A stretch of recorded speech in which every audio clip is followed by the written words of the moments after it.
Hello everyone. So today we're going to learn about the phrases and just sentences when we are using public transport.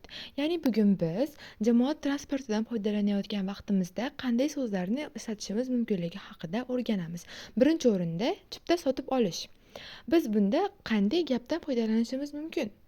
Birinchi o'rinda boradigan joyimiz, shahrimiz, manzilimizni nomini aniq qilib olamiz. Misol uchun Samarqand.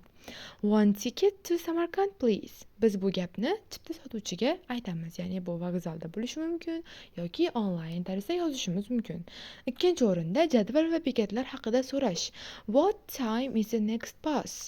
Agar avtobusga emas, boshqa biror bir transport vositasiga chiqadigan bo'lsangiz, ya'ni poyezdmi yoki taksimi bo'lsa, poyezd haqida so'raydigan bo'lsak, what time is the next train deb savol beramiz.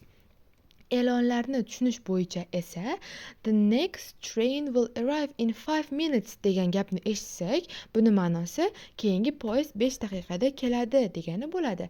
Agar the next train will arrive tomorrow or just the day after tomorrow bo'lsa, keyingi poyezd ertaga yoki ertadan keyin keladi degan ma'nolarni o'qib olsak bo'ladi.